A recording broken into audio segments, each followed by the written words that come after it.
ተወደዳችሁ ወጣቶች ባለፈ ህይወታችሁ እየተቆጫችሁ ከኖራችሁ እመኑኝ በጣም ጭንቀታም ትሆናላችሁ።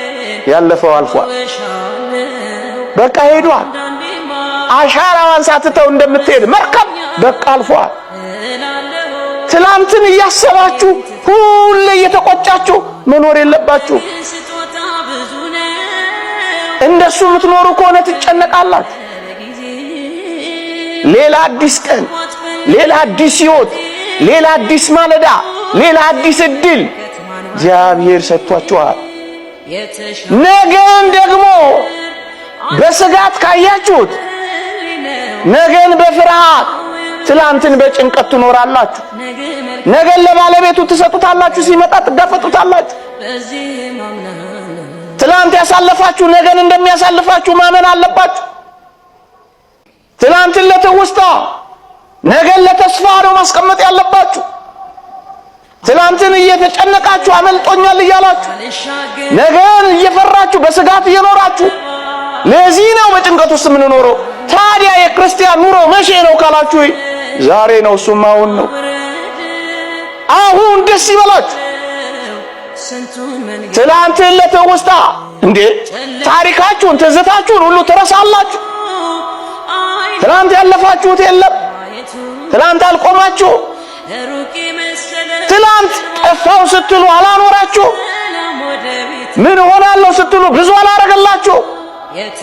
ትላንት ይሰር ምን ነበራችሁ? ትላንት እውነት እንነጋገር ከተባለ ዛሬ የምትኖሩትን ትላንት ምንም ያልነበርን ዛሬ አልሆንም። ከትላንት ላይ ታሪካችሁን ትዝታችሁን ትሰርዙትና ዛሬን ታጠፉታላችሁ። የነገን ተስፋ ደግሞ ይሁት ቃሉን የሰጠን እግዚአብሔር የታመነ አይደለም። እኛ ላንታመን፣ እግዚአብሔር እኮ የታመነ ነው። ራሳችንን እንጠረጥረዋለን፣ እግዚአብሔርን ግን እናምነዋለን። ነገን በተስፋ ዛሬን ግን በደስታ ከኖራችሁ ራሳችሁን አታጠፉ፣ ራሳችሁን አትንቁ፣ ዋጋ ቢስ እንደሆናችሁ አትቆጥሩ። በተስፋ ትኖራላችሁ። የክርስቲያን ሕይወቱ ደግሞ የነገብ ተስፋ ነው። ስለዚህ ትላንትን ስታስታውስ እግዚአብሔር ያደረገልህ፣ ዛሬን ስትደሰት የፈጸመልህ ባለው ነገን ደግሞ በተስፋ ስትኖረው ትረጋጋል። የተወደዳችሁ ወገኖቼ ሁሉ ጊዜ እንዲህ አይነት ሐሳብ በተለይ ወጣቶች ራሳችሁን የመናቅ ሱሰኛ የመሆን ሌላ ነገር ውስጥ ይመጣል። ከዚህ አለፍ ብሎም ደግሞ ራስን አጥፋ ስቀል የሚሉ ስሜቶች ሲሰማችሁ እነዚህን ሐሳቦች ብቻ እንድታስቧቸው። አንደኛ እግዚአብሔር ለኛ ባለው ፍቅር ላይ ጥርጣሬ ገብቷቸዋል ማለት ነው። ሁለተኛ ትኩረቱንና ለኛ ያለውን ጥበቃ ጠፍቶብናል ማለት ነው። እግዚአብሔር እንደሚጠብቀን ተጠራጥረናል ማለት ነው። ሶስተኛ እና እጅግ የሚያሳዝነው ከሞት በኋላ ያለውን ህይወት ክደነዋል ማለት ነው።